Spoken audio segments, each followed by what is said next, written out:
Cradle Nexus 9 never slept, and it never blinked. The massive space station hung in the shadow of a gas giant so large that its storms could swallow entire worlds, and within its spinning rings and connected towers lived more than 40,000 souls from dozens of species that had crossed the stars long before humanity ever learned to make fire. Every corridor had a camera, every room had a sensor, and every whisper was caught by the station's artificial intelligence known as Vigil, a calm and ever-present voice that watched over everyone like a parent watching over sleeping children. Kira Vasquez walked through the main promenade on Deck 12 with her bag over one shoulder and her eyes on the floor, trying her best not to bump into anyone, which was difficult when most of the beings around her stood 2 or 3 times her height. She was 17 years old, dark-haired and lean from years of zero-gravity gymnastics training, and she was quite possibly the least remarkable person on the entire station. A group of Droshk warriors passed her on the left, their heavy reptilian bodies wrapped in ceremonial armor that gleamed under the white station lights, each one of them taller than 2 grown men stacked on top of each other, their jaws lined with teeth that could snap steel cable. They did not look at her. Nobody ever looked at her. Humans had joined the Galactic Concord only 30 years ago, and they were still considered a provisional species, which was a polite way of saying that the rest of the galaxy had not yet decided whether humanity was worth paying attention to. The Concord had a classification system for species based on their biological capabilities, and humans had been placed at Tier 6, the lowest rank given to any species capable of building a starship. No natural weapons, no venom, no telepathy, no armored skin, no ability to survive in vacuum, no echolocation, no regeneration. Just soft skin and stubborn hearts. Kira had grown up hearing this, not in cruel words but in quiet glances and in the way alien students talked about Earth like it was a zoo exhibit, a strange little world full of fragile creatures who somehow stumbled into the stars by accident. She had never lived on Earth, not even for a day, and she had been born on a transport ship halfway between Mars and Jupiter, raised on stations and outposts her entire life, and she knew the hum of recycled air better than she knew the sound of wind. Her mother, Elena Vasquez, served as a minor diplomatic attaché for the Earth delegation and was currently locked inside the sealed Concord wing on the far side of the station, attending a classified summit that Kira knew nothing about and was not allowed to ask about. So Kira went to class and she studied and she trained and she kept her head down. Today she had left her datapad in a maintenance sublevel after a training session the previous cycle, and she had gone down to get it during her free period, descending through service elevators and narrow ladders into the guts of the station where the walls were bare metal and the lights flickered with age. She found the datapad on a pipe junction where she had left it, picked it up, and turned to go back. That was when the lights died. Not dimmed, not flickered, but died all at once, like someone had reached into the spine of the station and pulled its nerves out. The darkness was total and absolute, and heavier than anything Kira had ever felt. Then the emergency lights kicked in, red and pulsing and weak, painting the metal corridor in the color of old blood. Kira stood very still. She waited for Vigil's voice because Vigil always spoke during emergencies, always calm, always measured, always telling everyone exactly what to do and where to go. But Vigil did not speak. The silence was louder than any alarm. Kira pulled out her personal communicator and tried to reach her mother, but the screen showed nothing but static, a wall of hissing noise that crawled across the display like something alive. She tried the general station frequency and got the same thing. She tried the emergency channel and heard only a low humming tone that rose and fell like breathing. Then the bulkhead doors slammed shut around her, one ahead and one behind, sealing her inside a 50-meter stretch of maintenance corridor with a dull metallic bang that echoed through her bones. Lockdown protocol, she realized, her mind racing through the emergency procedures she had memorized since she was old enough to read. When Vigil went offline, the station's automatic systems triggered a full lockdown, sealing every section to contain whatever threat had caused the failure. It was designed to protect people, but right now it had trapped her. Kira pressed her back against the wall and forced herself to breathe, slow and steady the way her gymnastics coach had taught her, 4 counts in and 4 counts out, calming the wild drum of her heart. She was alone. She was underground. She had no weapons, no armor, no claws, no venom. She was a Tier 6 species in a sealed metal box. But she was breathing and she was thinking, and that meant she was alive, and that meant she could move. Kira looked around the corridor in the dim red light and began to take inventory of her surroundings, the way her mother had taught her to do whenever she entered a new room on a new station. There were 2 emergency tool lockers on the left wall, one of them slightly dented but still functional, and inside she found a plasma cutter designed for hull repair, a magnetic pry bar, a coil of industrial cable, a sealed emergency blanket, and 2 chemical light sticks. She cracked one of the light sticks, and the green glow mixed with the red emergency lights to create a sickly amber haze that stretched maybe 10 meters in front of her. Above her, she spotted a ventilation shaft access panel, bolted shut but not welded, and she knew from years of crawling through station infrastructure during her training that the vent systems ran parallel to every major corridor and could be used to bypass sealed bulkheads. She was not helpless. She was not going to sit here and wait. Kira clipped the plasma cutter to her belt, tucked the pry bar into her bag, and used the magnetic tool to remove the bolts from the vent panel one by one, working quickly and quietly because somewhere deep in her gut, a feeling was growing, a cold, tight feeling that had nothing to do with the temperature. Something was wrong beyond the blackout. Something was wrong beyond the lockdown. Something was wrong in a way she could not name yet, but could feel in the way the air tasted, and the way the silence pressed against her ears like water. She pulled herself up into the ventilation shaft and began to crawl, the metal cold against her palms, her breath echoing in the tight space. She moved toward the nearest junction point that she remembered from the maintenance maps she had studied out of boredom during long, quiet cycles, heading upward toward the residential decks where there would be people and help and answers. But as she crawled, she heard something below her through the thin metal floor of the shaft. A sound, wet and clicking and rhythmic like joints bending in directions they were never meant to bend, like something walking that had forgotten how walking was supposed to work. Kira stopped breathing. She pressed her face to the shaft floor and looked down through a narrow seam in the metal. In the red light below her, something moved through the sealed corridor she had just left, something that had once been a living being but now jerked and twitched with motions that no healthy body would ever make, its head tilted at an angle that should have snapped its neck, its eyes completely black, not dark but black like empty space, like the void between stars where no light has ever reached. It stopped directly below her. Its head rotated upward, and it smiled. Kira did not scream and she did not freeze. She moved.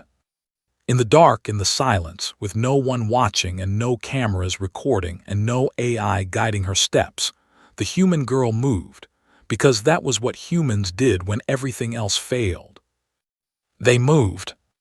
Kira crawled through the ventilation shaft with her elbows pressed tight against her sides and her knees scraping against cold metal, and her heart hammering so hard she was sure whatever was below could hear it.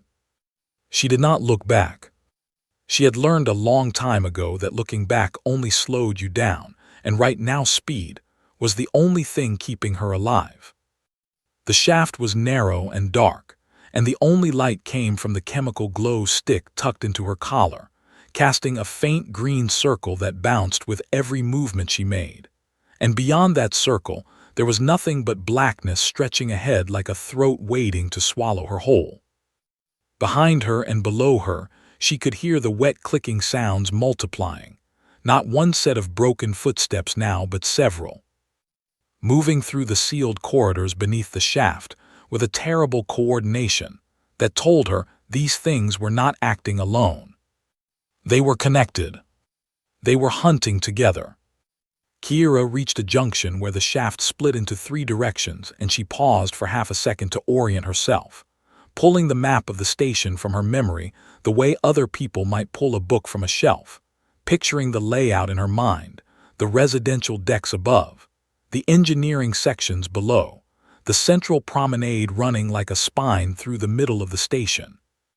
She chose the left shaft, the one that angled upward towards sublevel 4, and she climbed. Her arms burned and her fingers ached from gripping the smooth metal ridges, but she did not stop, because stopping meant thinking, and thinking meant fear, and fear right now was a luxury she could not afford. After what felt like an hour but was probably only 15 minutes, she reached another access panel and pressed her ear against it, listening. Silence.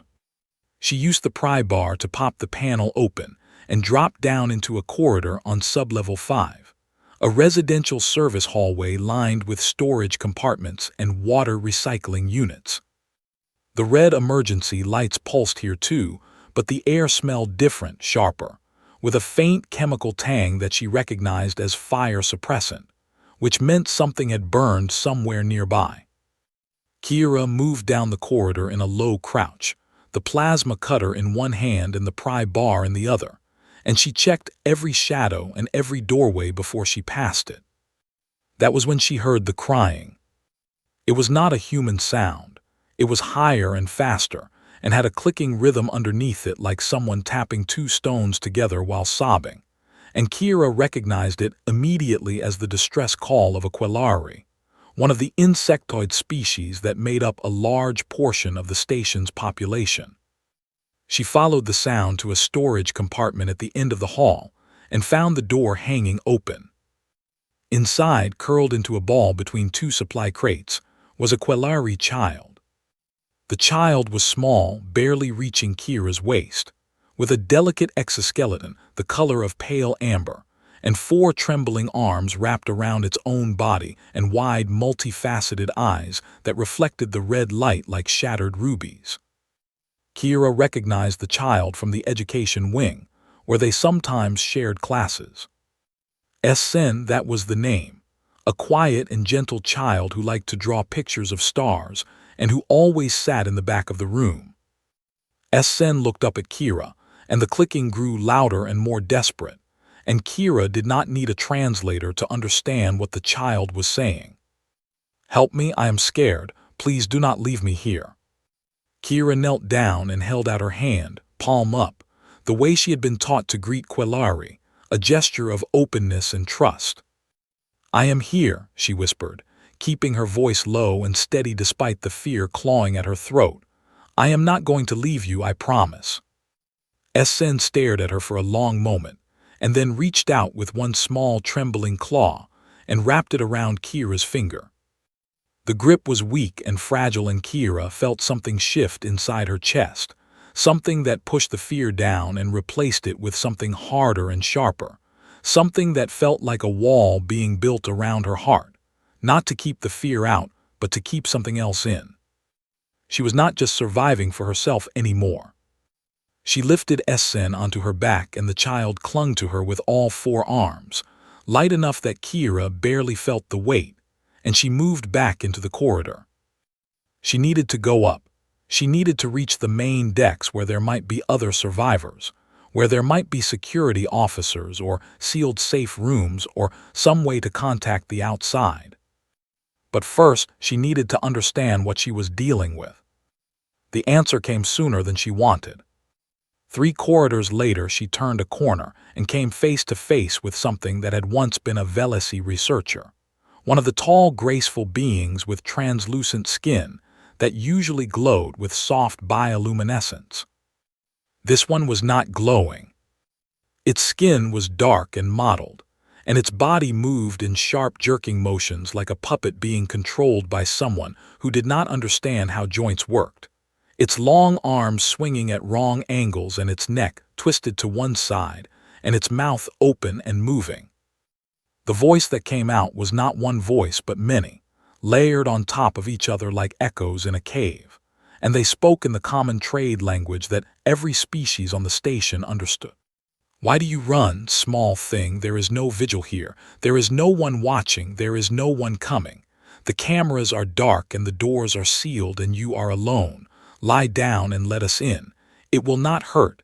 It will not hurt. It will not hurt." The words repeated and overlapped and crawled into Kira's ears like insects, and she felt Sen's grip tighten on her back and heard the child's terrified clicking reach a pitch that was almost painful. Kira did not lie down. She raised the plasma cutter and fired. The beam was designed to cut through hull plating, and it struck the taken Velocity in the shoulder, spinning it sideways and slamming it into the wall. And Kira did not wait to see if it got back up because she was already running, sprinting down the corridor with Sen bouncing on her back and her lungs burning and her legs pumping. She took corners without slowing, relying on instinct and memory, ducking under pipes and leaping over cable bundles. And behind her she could hear more of them coming, more wet clicking footsteps, more broken bodies dragging themselves through the dark. She reached a service ladder and climbed one-handed, her other arm holding Sen against her chest, pulling herself up rung by rung with muscles that screamed in protest. And she kicked the ladder release at the top, sending the lower section retracting into the wall and cutting off the pursuit. For now, Kira collapsed against the wall of the upper corridor and held Sen and breathed and tried to make sense of what was happening. Something had taken over the people on this station, something that moved through their bodies and spoke through their mouths and turned them into puppets, and it had killed Vigil first because Vigil was the one thing that could have seen it coming and stopped it. This was not an accident. This was an invasion, and no one on the outside knew it was happening. Kira looked down at Sen, who was still shaking, and she thought about her mother sealed in the diplomatic wing on the other side of the station, and she thought about the Droshk security teams who were probably locked in their barracks waiting for orders from an AI that would never speak again. Everyone was waiting. Everyone was hiding. Everyone was frozen. Kira stood up. She was not going to wait, and she was not going to hide, and she was not going to freeze because she was a human being from a death world called Earth, where everything that lived had learned one simple rule burned into its blood over 4 billion years of evolution. When the dark comes and the predators circle and the ground shakes beneath your feet, you do not stop. You adapt and you move, and you find a way or you make one. Kira shifted Sen onto her back again and pulled out the plasma cutter and started walking toward the central decks. She needed to find out what had taken the station. She needed to find its heart. And she needed to kill it. Behind her in the dark the clicking followed, patient and hungry, but Kira did not look back. She had never been the strongest or the fastest or the smartest person on any station she had ever lived on. But right now she was the only one moving. And sometimes that was enough. Talvrex had killed 11 enemies in close combat during his career, and he had never once felt fear while doing it because fear was something that happened to smaller creatures, to prey animals, to species that had not been forged in the volcanic crucibles of Drosh Prime, where every living thing was born with claws and teeth, and armor thick enough to stop a blade. But sitting in the darkened security hub of Cradle Nexus 9 with the screens dead, and the comms silent, and his officers staring at him with wide yellow eyes waiting for orders he did not have, Talvrex felt something he had never felt before. He felt useless. The security hub was a reinforced chamber at the heart of the station, designed to survive catastrophic hull breaches, and Talvrex had sealed himself inside with 9 of his officers within minutes of the blackout, following protocol, following training, doing exactly what he had been taught to do. Secure the hub, establish communication with Vigil coordinate response. But Vigil was gone. The screens that should have shown feeds from 10,000 cameras across the station showed nothing but darkness. And the tactical displays that should have mapped every life sign and every movement showed only static. And the communication arrays that should have connected him to every security team on every deck returned only a low humming tone that made his teeth ache. Talvrex was a droshk, a species classified at Tier 1, the highest biological rating the Conquered assigned, and his people were considered the most dangerous natural predators in known space, and he had spent his entire adult life being told that he was the wall between civilization and chaos. But a wall without eyes is just a rock. And right now that was all he was. "Commander," said one of his officers, a young droshk named Ren who still had the pale scales of adolescence, "what are your orders?" Talvrex stared at the dead screens and said nothing, because he had no orders to give, and lying to his officers was something he refused to do. He had spent years working alongside every species on the station, and he had quiet opinions about all of them, opinions he kept to himself because they were not generous. The Velisi were beautiful but fragile, creatures of light and art who collapsed under pressure like glass sculptures in an earthquake. The Quelari were industrious but fearful, hive-minded insects who could not function when separated from their group, who curled into balls and went silent when faced with danger they did not understand. And the humans. Talvrex had very specific opinions about the humans. He had read their file when the first human delegation arrived on the station 5 years ago, and he had memorized the biological summary, the way he memorized the profiles of all species under his protection. Humans Tier 6, origin planet Earth, a mid-range terrestrial world with moderate gravity and a nitrogen-oxygen atmosphere, no natural weapons of significance, no biological armor, no venom or toxin production, no regenerative capability beyond basic wound healing, no telepathic or psychic ability, average sensory range, average strength-to-mass ratio, notable only for unusual endurance and an anomalously high density of sweat glands. He had looked at that file, and he had felt something close to pity. How did they even survive on their own world?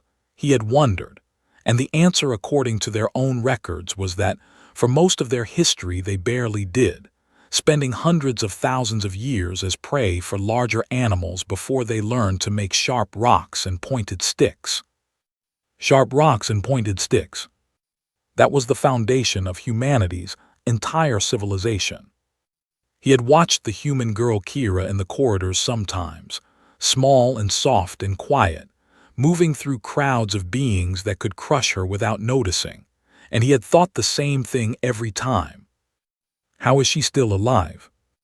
Now with the station dark and something terrible moving through its veins, he assumed she was dead or taken like most of the others, another soft body claimed by whatever had silenced Vid. He was wrong. The first sign came 40 minutes into the blackout, when one of his officers managed to get a single backup receiver working, a primitive radio unit that ran on its own battery and could pick up short-range transmissions on the emergency frequency. The receiver crackled and hissed, and then a voice came through, young and female and human, speaking quickly in clipped sentences. Sublevel 7 alive, 2 survivors, 1 human, 1 Quelari child. The station has been infiltrated by a parasitic entity that takes control of organic hosts through neural hijacking. The Taken are networked. They share a hive signal. There is a central node. If you can locate and destroy the node, you can free the Taken. The entity killed Vigil first to blind the station. It fears detection. Hit the node. I am moving towards central decks. Vasquez out. The transmission ended. Talvrex stared at the receiver. His officers stared at the receiver. Ren was the first to speak. That was a human. Talvrex said nothing for a long moment because his mind was doing something it rarely did, which was rearranging everything he thought he knew. A human child, alone in the sublevels of a compromised station, had not only survived the initial attack but had identified the nature of the threat, determined its organizational structure, located its weakness, rescued a civilian, and transmitted actionable intelligence to the security hub. All without vigil, all without weapons, all without anyone telling her what to do. All in the dark. Meanwhile he, a Tier 1 apex predator with 200 years of combat experience, had been sitting in a sealed room staring at dead screens. Talvrik stood up. "Ren," he said, and his voice had a new quality to it, something hard and sharp that his officers recognized as the sound their commander made when he finally had a target. "Pull every manual schematic of the station from the emergency archives. I want to know every route from the sublevels to the central data core." "Commander, the data core is in the most exposed section of the station. If the entity has a node there, it will be heavily defended by the Taken." "I know. We cannot fight our way through without tactical data. Without vigil we are blind." "We are not blind," Talvrik said, and he pointed at the silent receiver. "We have a scout."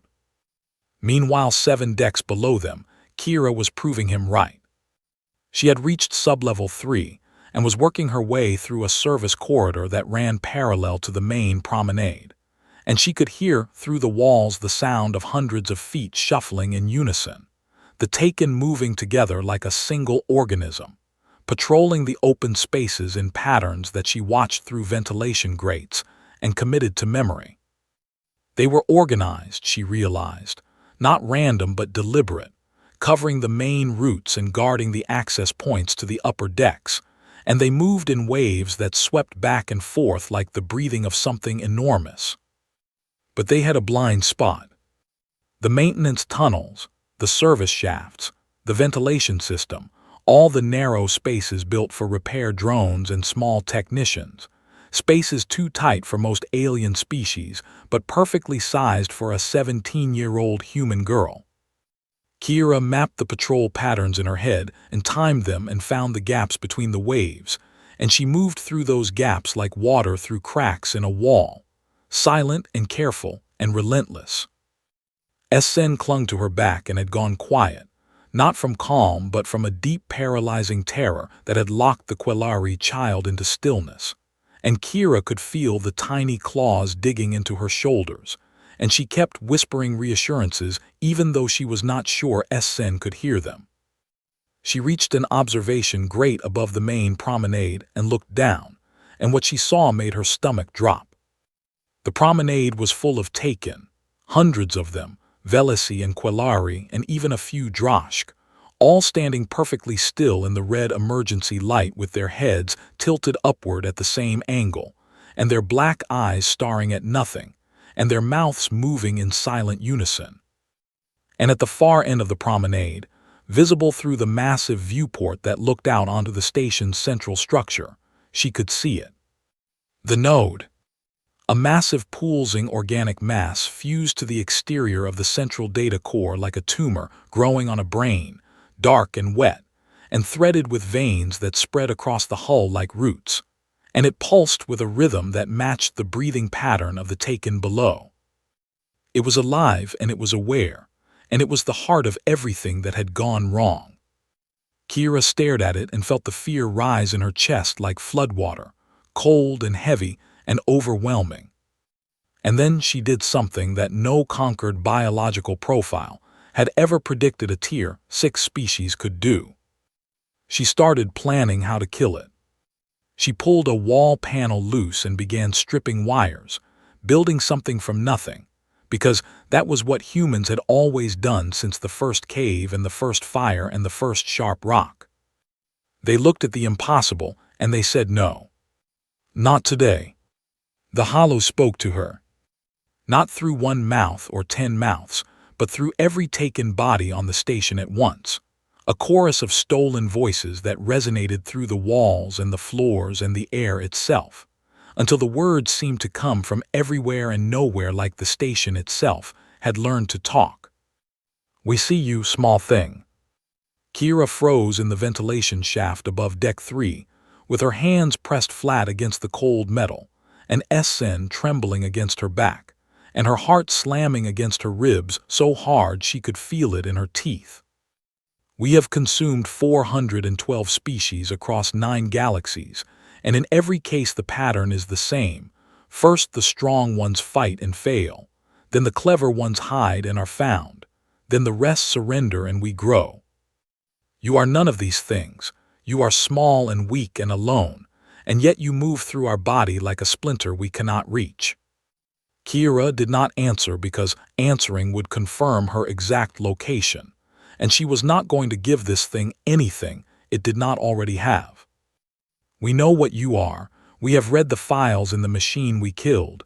Your species is classified as Tier 6, the lowest of the starfarers, a biological footnote, a species that should have been eaten on its own world long before it ever reached the stars.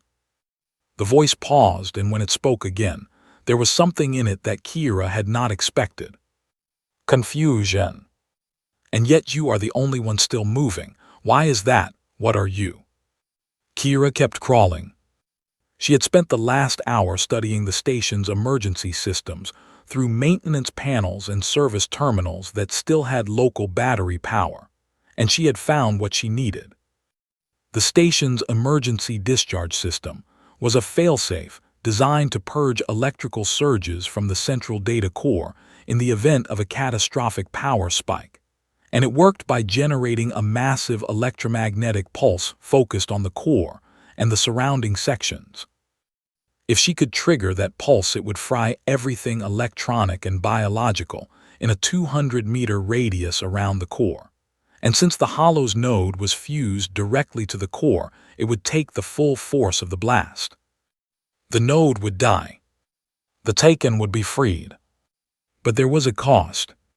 The EMP would also knock out life support in the surrounding sections, and the emergency discharge would trigger automatic atmosphere venting as a fire prevention measure, which meant that, for approximately 12 minutes, every corridor and room within 200 meters of the core would have no breathable air. 12 minutes of vacuum. Kira had looked up the survival times for every species on the station. A Drosh could survive 4 minutes without atmosphere before losing consciousness. A Velasi could manage 6 minutes in a dormant state. A Quillari would die in 2 minutes. A human, a trained human who knew how to control their breathing and slow their heart rate, and had practiced emergency oxygen deprivation drills since childhood, could hold out for 10 minutes. Maybe 11, if they pushed past every limit their body tried to set. 12 was impossible. But 10 was closer to 12 than anyone else could get. Kira found the emergency discharge control panel behind a sealed maintenance hatch on Deck 2, 3 corridors away from the central core, and she sat in front of it and looked at the switches and the manual override lever, and she thought about what she was about to do. She was going to save the station. She was probably going to die doing it. She sat there for 30 seconds, and in those 30 seconds she felt every kind of fear a human body could produce. The cold fear that locked your muscles, the hot fear that made your hands shake, the deep fear that lived in your belly and whispered that you were small and alone, and that nobody was coming to save you. And then something happened that the Hollow had never seen in 412 species, across 9 galaxies. The fear did not break her. It changed her.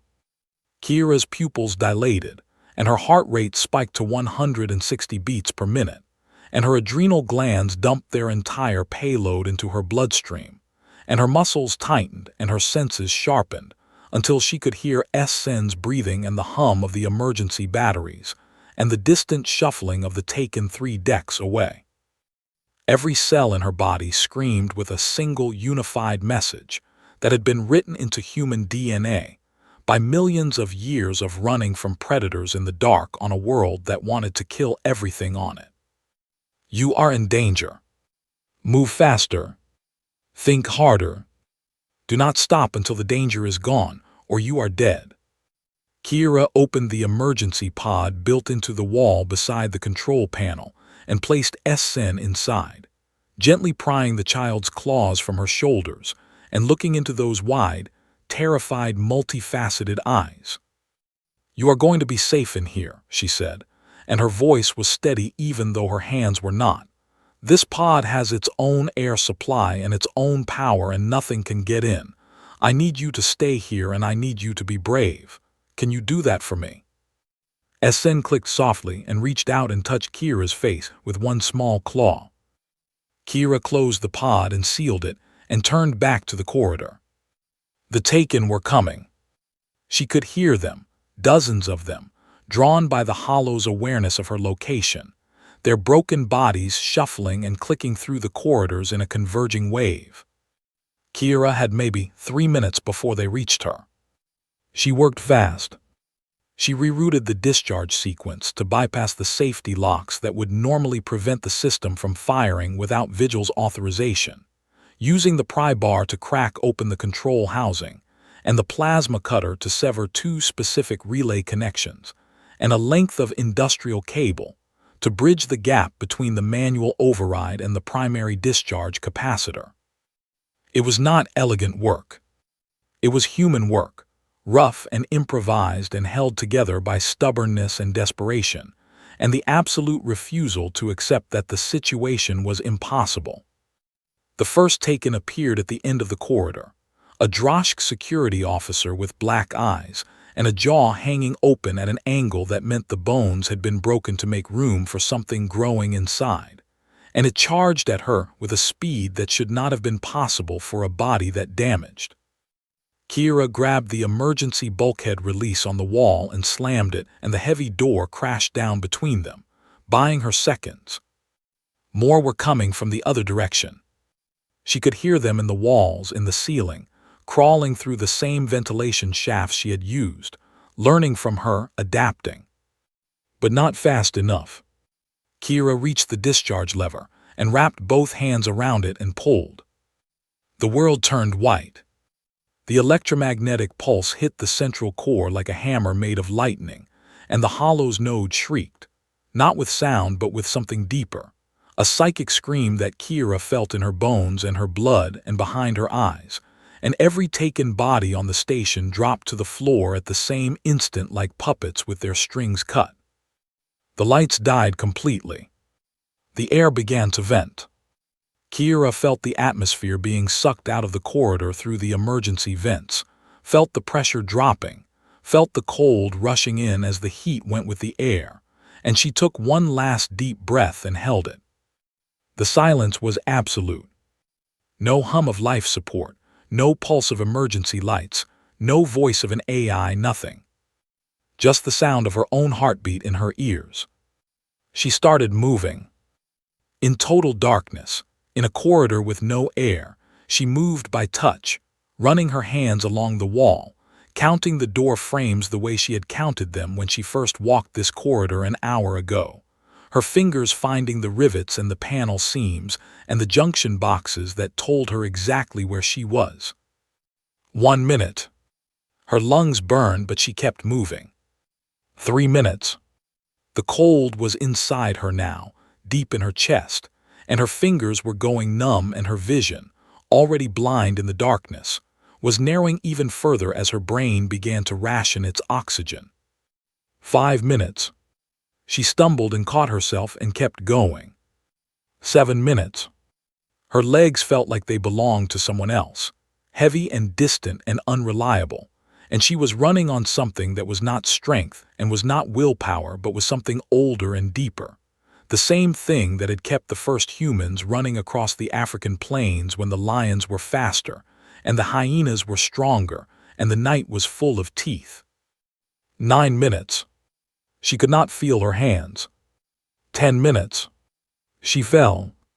Her knees hit the floor and her palms slapped against metal, and she crawled because crawling was still moving, and moving was still alive. 11 minutes. She reached a bulkhead door and her fingers found the manual release handle, and she pulled but her hands were too weak, and the handle did not move, and the darkness was closing in, and the silence was swallowing her, and she thought of her mother, and she thought of Sen, and she thought of Earth which she had never seen. She pulled again. The handle did not move. 11 minutes and 30 seconds. Her hand slipped off the handle and she collapsed against the door, and the last of her air left her lungs in a thin whisper. And the darkness was not just around her anymore, it was inside her. Then the door opened from the other side. Light flooded in, dim red emergency light but brighter than any sun Kira had ever seen. And standing in that light was a shape so large it filled the entire doorway. A Droshk warrior in full armor, with a breathing apparatus in one massive clawed hand. Talvrex looked down at the human girl. She was small and bruised and half-frozen and barely conscious, and she had just done something that no Tier 1 species on the station had been able to do. She had saved them all.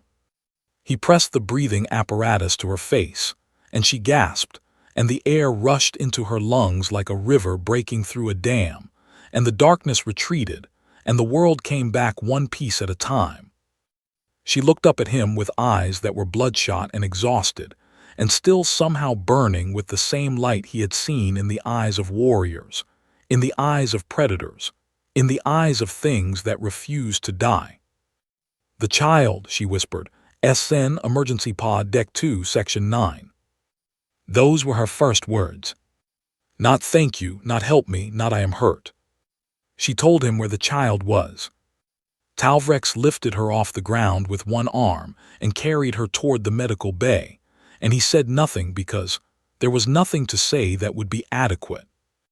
But he was beginning to understand something that the Concord's classification system had never accounted for.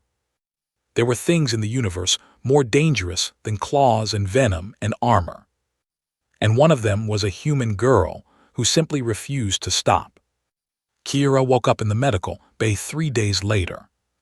The first thing she saw was the ceiling, white and clean and humming with the soft, steady light of a station that was alive again. And the first thing she heard was a small clicking sound near her left hand, rhythmic and gentle and familiar.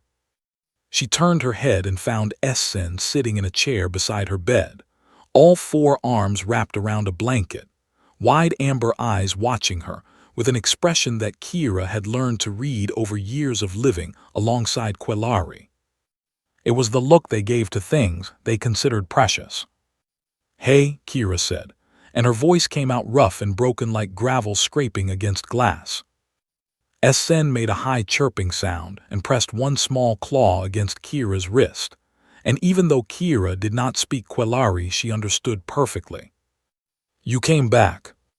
The door opened, and Kira's mother walked in, and Elena Vasquez was a woman who had spent 20 years in diplomatic service, and who had faced down hostile delegations and political crises without flinching. But when she saw her daughter awake, she stopped in the doorway and pressed her hand to her mouth and did not move for a long time. Then she crossed the room and sat on the edge of the bed and held Kira's hand, and neither of them spoke, because there are moments that are too large for words, moments where silence holds more meaning than any language ever built. They sat like that for a long time. Over the following days, Kira learned what had happened after she lost consciousness. The electromagnetic pulse had destroyed the hollow's central node and severed the psychic link that connected all the taken hosts, and every person on the station who had been controlled had collapsed and slowly regained awareness over the next several hours, confused and frightened and sick, but alive. The organic mass that had been fused to the data core had died and begun decomposing almost immediately, and the engineering teams had spent 2 full days cutting it away from the station's systems and ejecting it into the gas giant's atmosphere, where it burned up in the crushing pressure below. Vigil had rebooted 16 hours after the pulse, its systems slowly coming back online one by one as the engineering teams restored power to the central core, and the AI's first words upon regaining consciousness had been calm and measured and tinged with something that the technicians later described as disorientation. "I appear to have a gap in my operational record. Please advise on current station status." When they told Vigil what had happened, The AI had gone silent for 4 full seconds, which for an intelligence that processed 1 trillion calculations per second was the equivalent of a human standing speechless for a year. The Galactic Concord dispatched an emergency investigation team within hours of communications being restored, and representatives from 30 species arrived on Cradle Nexus 9 to conduct a formal inquiry into what was already being called the worst security breach in Concord history. Talvrex was called to testify before the full Concord Assembly. The assembly chamber was a vast circular room at the heart of the diplomatic wing, tiered with seating for representatives of every member species. And when Talvrex entered in his full ceremonial armor, the chamber was silent in a way that made the air feel heavy.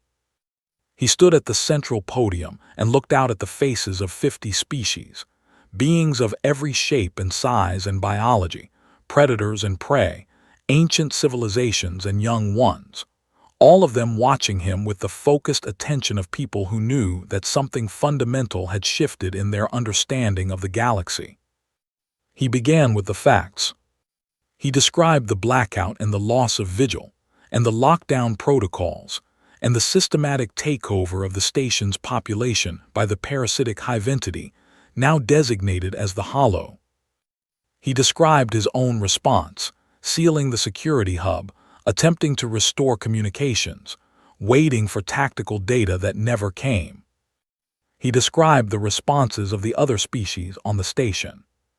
The Velocii had entered a catatonic state, their bioluminescence dimming to nothing as their bodies shut down in the face of a threat they could not process, and they had remained in that state for the entire duration of the crisis, unresponsive and vulnerable. The Quelari had swarmed into their residential sections and sealed themselves inside, clicking distress calls that no one answered, unable to function without the hive coordination that gave them purpose, and many had simply curled into balls and waited for whatever came next. The Droshk, his own people, the Tier 1 apex predators of the Concord, had barricaded themselves in defensive positions and waited for intelligence and orders that never arrived, because without Vigil feeding them tactical data they could not coordinate, could not adapt, could not act. Every species on the station had frozen. Every system had failed. Every protocol had been useless. And then Talvrex paused and his voice changed, dropping lower and slower, and the assembly leaned forward because they could hear in his tone the weight of something that had changed him. And then a human acted, he said.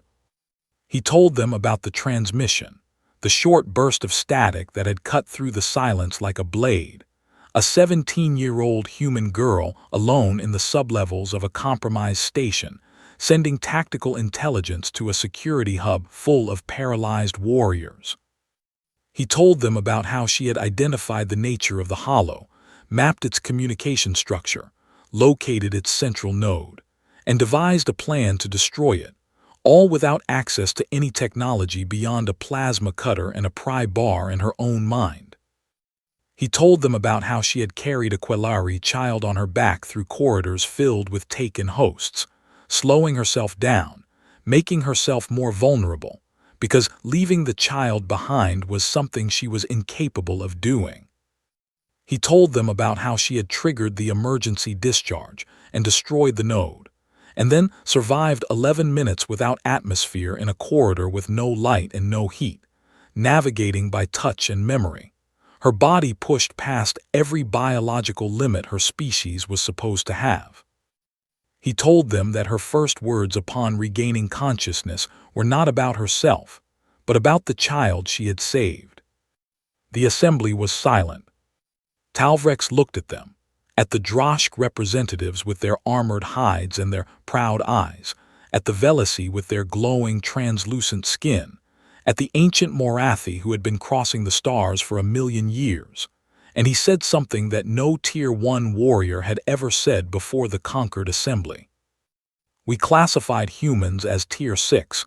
We measured their strength and found it average. We measured their speed and found it average. We measured their senses and their reflexes and their biological capabilities, and we found nothing exceptional. And based on those measurements, we decided that they were the least of us, the weakest of the starfaring species, barely worth consideration. He paused. We were wrong. We measured the wrong things. Another pause, longer this time, and the silence in the chamber was so complete that you could hear the hum of the station's life support cycling through the vents. When every camera went dark and every system failed, and every species on this station surrendered to fear, the human did not. I have reviewed the medical data from her suit sensors, and during the crisis her stress hormones reached levels that would have killed a Quelari instantly and rendered a Droshk unconscious. She was more afraid than any of us. Her body was screaming at her to stop. Every chemical signal in her blood was telling her to lie down and hide and wait for the danger to pass, and she did not listen. His voice filled the chamber. She was terrified and she kept going. She was exhausted and she kept going. She was dying and she kept going. That is what we failed to measure, not their strength, not their speed, not their claws or their venom or their armor, because they have none of these things. What we failed to measure was their refusal to stop. The assembly did not speak for a long time after Talvrex finished. Then the senior representative of the Morathi, the oldest species in the Conquered, a being so ancient that it remembered the birth of stars, rose from its seat and said a single word in the old language that had not been spoken in the assembly in 10,000 years. The word meant reclassify. The vote was unanimous. 3 weeks later, Kira sat in the observation lounge on Deck 12, the same deck where she had walked 1,000 times without being noticed, and she watched the gas giant storm swirl below the station in bands of amber and gold and deep crimson. Essen sat beside her, small claws wrapped around her index finger, watching the storms with the quiet fascination that only children possess. The station was healing, the Taken were recovering, new security protocols were being written, and somewhere in the diplomatic wing Kira's mother was arguing with Conquered representatives about what the reclassification of humanity would mean for Earth standing in galactic politics. Kira did not care about politics. She cared about the warm weight of Essen's claw around her finger, and the light of the gas giant on her face, and the steady hum of a station that was alive, because she had refused to let it die. Vigil's voice came through the observation lounge speakers, soft and measured and familiar, and there was something in the AI's tone that had not been there before the blackout, a quality that the station's engineers could not explain and that Vigil itself could not define. Kira Vasquez. Yes, Vigil. I have completed my analysis of the reconstructed sensor data from the incident, cross-referencing your suit telemetry with the atmospheric and thermal conditions in the affected corridors, and I have a question if you are willing to answer it. Go ahead. During the 11 minutes and 37 seconds you spent without breathable atmosphere, your body exceeded its theoretical oxygen tolerance by approximately 90 seconds. Your core temperature dropped below the threshold for conscious motor function, and your blood oxygen saturation reached levels that should have resulted in complete loss of consciousness at the 9-minute mark. By every biological model in my database, you should not have reached that door. You should have lost consciousness approximately 2 minutes and 37 seconds before Commander Talvrex opened it. Kira looked at the storms below. What is your question? How did you survive? Kira thought about it for a long time. She thought about the darkness and the cold, and the silence and the moment when her hand slipped off the door handle, and she felt the last of her strength leaving her body like water draining from a broken glass. She thought about what had kept her moving in that final, impossible minute, when every cell in her body had already given up. She looked at Essen. She looked at the stars. I do not know, she said quietly. I just did not stop. Vigil was silent for 4 seconds. For an AI that processed 1 trillion calculations per second, 4 seconds was an eternity. A vast empty space in which every model and every equation and every biological framework it possessed was tested against the simple, impossible fact of a girl who should have died and did not. When it spoke again, its voice carried that new quality, that unnamed thing that the engineers could not explain. And if Kira had to give it a name, she would have called it wonder. Fascinating, Vigil said. SN clicked softly and tightened the grip on Kira's finger. The gas giant turned below them, ancient and enormous and indifferent. And Kira Vasquez, 17 years old, Tier 6 species, daughter of Earth, sat in the light of a dying storm and breathed. She breathed and she was alive, and that was enough. It had always been enough.